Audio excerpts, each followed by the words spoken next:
Hey guys, welcome to commerce Pathshala. कैसे हो तुम लोग? आई होप कि तुम लोग काफी अच्छे हो और आपकी एग्जाम की प्रिपरेशन भी बहुत अच्छे तरीके से चल रही होगी। So we have the notes available of the MCO 15 as well. So MCO 15 का एक बहुत इंपॉर्टेंट टॉपिक हम लोग करने वाले हैं अभी, कि how to convert balance of payment deficit. जो बैलेंस ऑफ पेमेंट हमें देखने को मिलता है उसको हम लोग किस तरीके से कन्वर्ट कर सकते हैं। तो बहुत इंपॉर्टेंट होगा ये वीडियो को पूरा देखना, ताकि आपकी एग्जाम की प्रिपरेशन ठीक तरीके से हो पाए। And we have the notes available for all the subjects of your MCom and BCom. So if you want it, you can simply call us or WhatsApp us. Our phone number is on the screen actually. So you can call me whenever you want. ठीक है? तो चलिए फिर इस lecture को start करते हैं, but उसके साथ ये भी बताता चलूं कि अगर आप हमारे चैनल पर नए हैं तो प्लीज सब्सक्राइब कर लीजिए और अपने बेल आइकन को जब दबा दीजिए, ताकि आपको जो मेरी वीडियोस की नोटिफिकेशन है वो आपको मिलती रहे। तो चलिए फिर शुरू करते हैं। सो कन्वर्टिंग और correcting a balance of payment requires policy measures that either increase foreign exchange inflows और रिड्यूस आउटफ्लोज। की मेथड्स इंक्लूड, देखो यहाँ पे देखो ट्रेड डेफिसिट क्या होता है पहले ये समझ लो, बैलेंस ऑफ पेमेंट क्या होता है ये पहले आप समझ लो। देखो बैलेंस ऑफ पेमेंट का मतलब हो गया कि टोटल जो हमारा इंपोर्ट है ना, वो हमारे एक्सपोर्ट से ज्यादा है। देखो जब हम लोग इंपोर्ट करते हैं तो हम लोग पैसे देते हैं, राइट, फॉरेन एक्सचेंज हमारा खर्च होता है। लेकिन जब हम लोग ज्यादा एक्सपोर्ट करते हैं तो लोगों को हमें पैसे देने पड़ते हैं, कंट्रीज को हमें अपने पैसे उन्हें अपने पैसे हमें देने पड़ते हैं। तो हमारा जो फॉरेन एक्सचेंज है, जो डॉलर है, वो बढ़ता है। लेकिन जब भी उल्टा होगा, जब हमारा इंपोर्ट ज्यादा हो जाएगा और एक्सपोर्ट कम हो जाएगा, तो हमें डेफिसिट देखने को मिलेगा। इसी को हम लोग कहते हैं बैलेंस ऑफ पेमेंट डेफिसिट।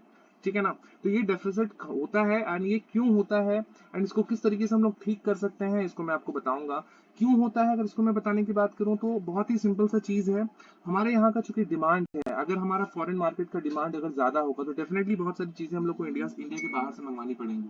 और अगर ऐसा होगा तो हमारा इनफ्लो तो भाई बढ़ेगा ही, राइट, हमें ज्यादा पे करना पड़ेगा और हमारे पास जो इनकम होगी वो कम होगी, है ना?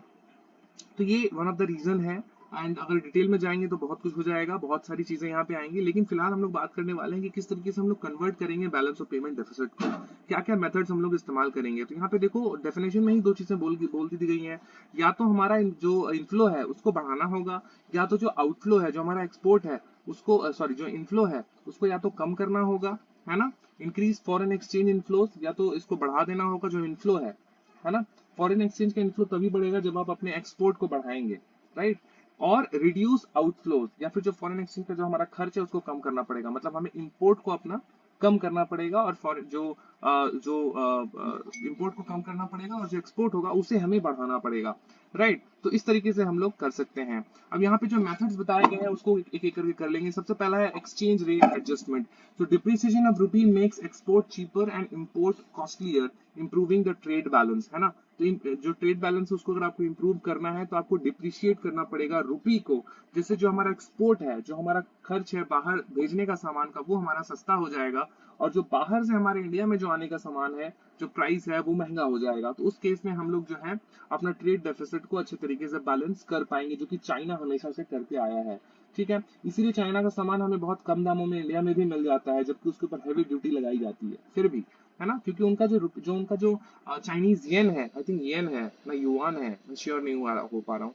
आप मुझे बताओ कमेंट सेक्शन में कि उनका जो करेंसी है वो क्या है। जैसे हमारे इंडिया में रुपी है तो वहां पे येन है या युआन है। ठीक है।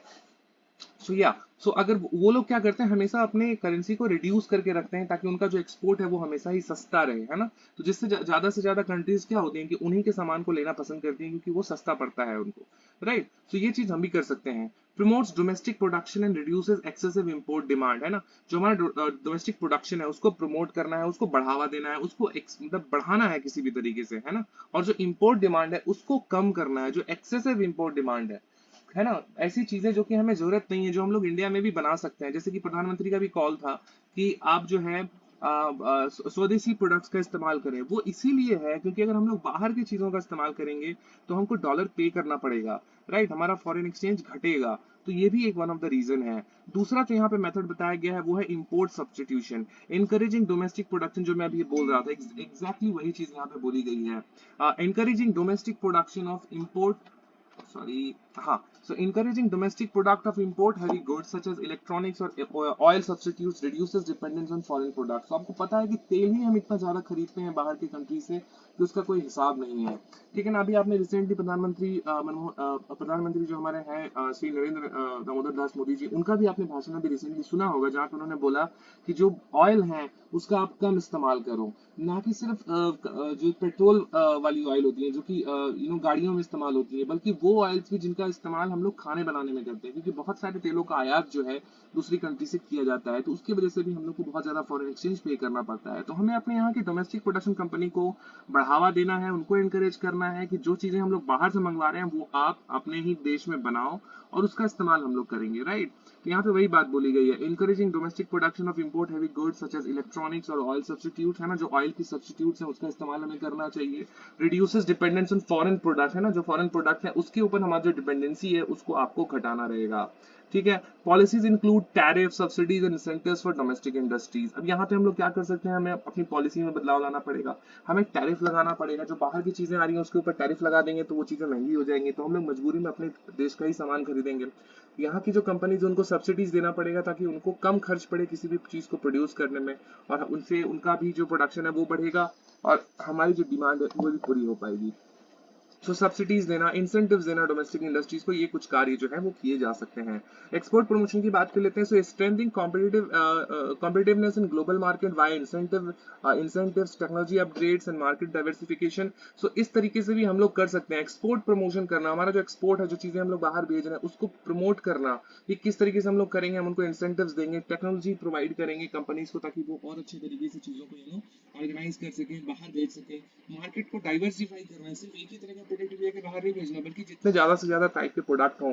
आप अगर चाइना की बात करो तो चाइना सुई से लेकर के बिल्डिंग तक हर चीज बनाती है, ऐसा कोई चीज नहीं है जो कि चाइना नहीं बनाती है, और इसी वजह से उनका मार्केट इतना बड़ा है पूरे वर्ल्ड में कि वो अमेरिका तक को टक्कर दे पा रहा है, अमेरिका भी उनसे परेशान है। वैसा ही हमें कुछ करने की जरूरत है, हमें अपने मार्केट को डाइवर्सिफाई करना होगा, सिर्फ एक प्रोडक्ट के ऊपर फोकस करने से नहीं होगा, बल्कि आपको डिफरेंट चीजों के ऊपर ध्यान देने की जरूरत है। स्पेशल एक्सपोर्ट जोन बनाने पड़ेंगे जहां से एक्सपोर्ट करने में आसानी हो, जैसे कि हमारे वेस्ट बंगाल के कोलकाता में है, डिफरेंट और भी बहुत सारी सिटीज में है, गुजरात में है ना। तो ये सारी चीजें आपको करनी पड़ेंगी, एक्सपोर्ट सब करनी क्या पड़ेंगी। गवर्नमेंट ऐसा चीजें करती है, बट अगर हम ही ज्यादा एक्टिव नहीं होंगे, प्रोएक्टिव नहीं होंगे, तो गवर्नमेंट भी वो चीज कर नहीं पाएगी, क्योंकि जब डिमांड होगी तो ही सप्लाई हो पाएगा, राइट। तो वो चीजें हमें करनी है। एक्सपोर्ट सब्सिडीज जो है उसके ऊपर देनी है, and marketing support can increase foreign inflows. अगर आप मार्केटिंग जो है सपोर्ट भी देंगे उनको, तो जो हमारा फॉरेन इन्फ्लो है वो भी बढ़ेगा, क्योंकि सामान जितना ज्यादा से ज्यादा हमारा बाहर बिकेगा उतना ही ज्यादा फॉरेन इन्वेस्टमेंट, उससे जो फॉरेन पैसे हैं, जो फॉरेन एक्सचेंज है, जो डॉलर है, वो हमारे इंडिया में आएगा। Attracting foreign investment, so foreign direct investment and foreign portfolio investment bring a capital inflow, है ना। तो जब भी एफडीआई और एफपीआई की बात होती है तो हमेशा इनफ्लो की बात होती है कि किस तरीके से हम बाहर की कंट्रीज को, बाहर की कंपनीज को, बड़ी बड़ी कंपनीज को ये बताएंगे कि हमारा इंडिया कितना बेहतर है, आप यहाँ पे आकर के बिजनेस करेंगे तो आपके लिए काफी बेहतर बेहतर होगा। और जब भी ऐसा होता है तो हमारे इंडिया में एफडीआई और एफपीआई आता है। Policy measures like ease of doing business. तो yes, ease of doing business के टाइम के मामले में हमारा इंडिया अभी बहुत आगे है, बहुत पीछे थे हम लोग, लेकिन अभी के टाइम में बिजनेस करना इंडिया में बहुत आसान हो गया है किसी भी कंट्री के लिए, एंड जो इंडियन कंपनीज है उनको भी काफी ज्यादा ईजी होती है। इसी वजह से हमारा एफडीआई का जो इन्फ्लो है वो बढ़ भी रहा है, राइट। तो ये चीजें हम लोग कर सकते हैं। टैक्स इंसेंटिव दे सकते हैं, लिबरलाइज्ड एफडीआई नॉर्म कर सकते हैं ताकि जो इन्वेस्टर्स हैं बाहर के उनको आसानी रहे, है ना, चीजें उनको समझ में आए, इजिली वो लोग पैसे इन्वेस्ट कर पाए, विदड्रॉ कर पाए, है ना। तो ये चीजें करनी जरूरी है। पांचवा है control on capital outflows, limiting unnecessary outflow such as excessive dividends, speculative transaction and foreign loans. ये सारी चीजों के ऊपर हमारा कंट्रोल होना बहुत जरूरी है। जो कैपिटल का आउटफ्लो है, जो पैसे हम लोग बाहर भेज रहे हैं, दे रहे हैं किसी को डिविडेंड के रूप में, या फिर स्पेकुलेटिव ट्रांजैक्शंस हो रही हैं, फॉरेन लोन्स जो हम लोग देते हैं बहुत सारी कंट्रीज को, उसके ऊपर हमें थोड़ा सा कंट्रोल करने की आवश्यकता यहाँ पे पड़ती है, और गवर्नमेंट करती भी है, ऐसा नहीं कि नहीं करती है। So ensure that foreign exchange reserves are not depleted unnecessarily. हमारा जो foreign exchange reserve है, देखो डॉलर ना हमारे इंडिया में रिजर्व की तरह रखा जाता है, उसको जमा करके रखा जाता है। जैसे गोल्ड को हम लोग अपने घर में रखते हैं, उसी तरह से इंडियन गवर्नमेंट उसको बैंक में रखती है जमा करके, क्योंकि उसकी जो वैल्यू है वो हमेशा घटती बढ़ती रहती है। $1 1 रुपए में था जब हमारा इंडिया आजाद हुआ था, लेकिन राइट नाउ $1 तकरीबन 100 रुपए का है, राइट। तो जिसके पास ज्यादा फॉरेन रिजर्व है, जिसके पास ज्यादा फॉरेन की करेंसी है अपने बैंकों में, उनको ज्यादा बेनिफिट होने वाला है, ठीक है, होता है। छठा पॉइंट है monetary and fiscal measures. So tightening domestic credit to reduce import demand, है ना। जो डोमेस्टिक क्रेडिट है उसको आप टाइटन कर रहे हो, उसको मजबूत बना रहे हो, है ना, जिससे जो हमारा इंपोर्ट है उसकी डिमांड में जो है उसमें घटौती देखने को मिलती है, कमतर देखने को मिलती है। Rationalising government spending to control deficit financing, है ना, जो गवर्नमेंट की स्पेंडिंग है उसको आप कंट्रोल कर सकते हो ताकि जो फाइनेंसिंग है, वो डेफिसिट फाइनेंसिंग जो है वो आप ठीक हो सके, है ना। गवर्नमेंट की स्पेंडिंग जो है इस चीज के ऊपर कम होनी चाहिए, राइट। अब इसके बहुत सारे तरीके मैंने आपको बताया, लेकिन जो सबसे आसान तरीका है वो है भाई अपना एक्सपोर्ट बढ़ाओ, जितना ज़्यादा से ज़्यादा हो सके सामान बनाओ इंडिया में और बाहर जा करके बेचो, तो ही जो है इसको एकदम अच्छे तरीके से इसको मैनेज किया जा सकता है। बिल्डिंग फॉरेन एक्सचेंज रिजर्व, तो इसको हम कर लेते हैं। So using reserve strategically to stabilise the currency and maintain trade liquidity, तो इस तरीके से भी हम लोग कर सकते हैं। जो स्ट्रेटेजिकली आपको जो रिजर्व है आपके पास, उसको स्ट्रेटेजिकली यूज करना है, उसको स्टेबलाइज करके रखना है, ताकि आपके पास पैसे भी हों और आपका काम भी ठीक तरीके से चलता रहे। Reserves act as a buffer against external shocks, है ना, जो एक्सटर्नल शॉक्स है उसको बचाने के लिए आप रिजर्व एज ए बफर का काम करता है, तो इसके ऊपर भी ध्यान देना आपके लिए बहुत ज्यादा जरूरी हो जाता है। कंक्लूजन की बात कर लें तो जो बैलेंस ऑफ पेमेंट डेफिसिट है इंडिया में, वो रिजल्ट ऑफ कॉम्बिनेशन है हमारा जो ट्रेड इम्बैलेंस है, इंपोर्ट डिपेंडेंस है, weak export growth and external factors, इन सब चीजों के ऊपर जो हमारा डेफिसिट डिपेंड करता है, उसको ठीक करने के मेजर्स मैंने अभी आपको बताए हैं। ठीक है, तो इस तरीके से हम लोग चीजों को कर सकते हैं। Converting the deficit requires a multi pronged, है ना, multi pronged approach including currency adjustment, जो हमारा डिप्रिसिएशन करना पड़ेगा करेंसी का, जैसे कि अभी हो रहा है। हमें हमेशा सुनने को मिलता है कि जो $1 के रुपए, जो रुपए की कीमत है वो घटती जा रही है, मतलब $1 में पहले 80 रुपए हुआ करते थे, 90 रुपए हुआ करते थे, अभी 100 रुपए का टच हो गया है। तो ये डिप्रिसिएशन होना जरूरी है, अगर हम डिप्रिसिएशन नहीं करेंगे तो बहुत दिक्कत होने वाली है, राइट। तो वो करना जरूरी है। एक्सपोर्ट प्रमोशन को बढ़ावा देना, इंपोर्ट सब्स्टिट्यूशन को बढ़ावा देना, जो फॉरेन इन्वेस्टमेंट है उसको अट्रैक्ट करना, चाहे वो एफडीआई हो या एफपीआई हो, फिस्कल मॉनेटरी पॉलिसीज को ठीक तरीके से मैनेज करना, उसको मॉनिटर करना, तभी चीजें पॉसिबल हो पाएंगी। Successful implementation not only restores BOP equilibrium, equilibrium का मतलब होता है जहां पे बैलेंस ऑफ पेमेंट में जो हमारा इंपोर्ट एक्सपोर्ट दोनों बराबर हो जाएगा, तो इसको रीस्टोर करना सबसे पहला तो ज्यादा टारगेट होता है, बड़ा टारगेट होता है। एक्सपोर्ट तो बाद में बड़ा करेंगे पहले, लेकिन हम लोगों को इसको इक्विलिब्रियम में लाना पड़ेगा, इसको बैलेंस करना पड़ेगा।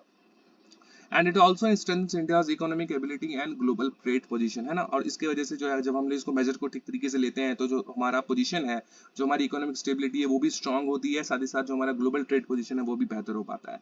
So this is it and I hope कि ये लेक्चर आपको काफी पसंद आया होगा, जहाँ पे मैंने आपको कन्वर्ट करने की बात बताई है, डेफिसिट को किस तरीके से हम लोग कन्वर्ट करेंगे, है ना, बैलेंस ऑफ पेमेंट के डेफिसिट को। सो आई होप कि आपको ये लेक्चर काफी पसंद आया होगा, पसंद आया तो प्लीज लाइक कमेंट और शेयर करो अपने दोस्तों के साथ। और yes, we have the notes available, we have everything available regarding your course, whether you are doing BCom, MCom or any bachelor course from IGNOU, you can simply call us or contact us for any sort of help. ठीक है, thank you so much, bye bye and take care.